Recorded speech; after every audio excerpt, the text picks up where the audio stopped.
මුල්කිරිගල රජමහා විහාරය පිළිබඳව ඓතිහාසික විස්තරය. මුල්කිරිගල රජමහා විහාරය ශ්‍රී ලංකාවේ දකුණු පළාතේ පිහිටි ඉතා පැරණි හා පූජනීය බෞද්ධ විහාරස්ථානයකි.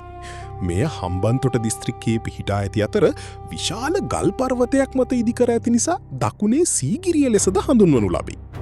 ඉතිහාසයට අනුව මෙම විහාරය ක්‍රීපූ 3 වන සියවසේදී මහින්දා මහරහතන් වහන්සේ ශ්‍රී ලංකාවට බුදුදහම ගෙනා කාලයේ ආරම්භ වූ බව ජනප්‍රවාදවල සඳහන් වේ.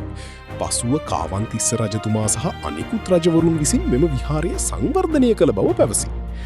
මුල්කිරිගල විහාරයේ විශේෂත්වය වන්නේ ගල්ලින් කිහිපයක්, පැරණි බුද්ධ ප්‍රතිමා සහ අතිශය වටිනා බිතු සිතුවම්ය. මෙම සිතුවම්වල ජාතක කතා, බුදුන් වහන්සේගේ ජීවිත කතා සහ පැරණි ශ්‍රී ලාංකික කලා ශෛලීන් දැකගත හැකිය. මෙම පර්වතය මට්ටම් කිහිපයකින් යුක්ත වන අතර පහළ මළුව, බෝ මළුව, රජමහා විහාර මළුව සහ ඉහළ මළුව ලෙස කොටස්වලට බෙදී ඇත. ඉහළට නැගීමේදී දකුණු පළාතේ සුන්දර ස්වාභාවික දර්ශන දැකගත හැකිය. බ්‍රිතාන්‍ය යුගයේදීද මුල්කිරිගල වැදගත් ස්ථානයක් වේ. ඉංග්‍රීසි විද්වතෙකු ජෝර්ජ් ටර්නර් මෙහි තිබූ පාලි ග්‍රන්ථ හා ඉතිහාස තොරතුරු අධ්‍යයනය කර ශ්‍රී ලංකා ඉතිහාස පර්යේෂණයට විශාල දායකත්වයක් ලබා දුන්නේ. අද වන විට මුල්කිරිගල රජමහා විහාරය ආගමික ස්ථානයක් පමණක් නොව ශ්‍රී ලංකාවේ සංස්කෘතික හා පුරාවිද්‍යාත්මක උරුමයක් ලෙසද සැලකේ.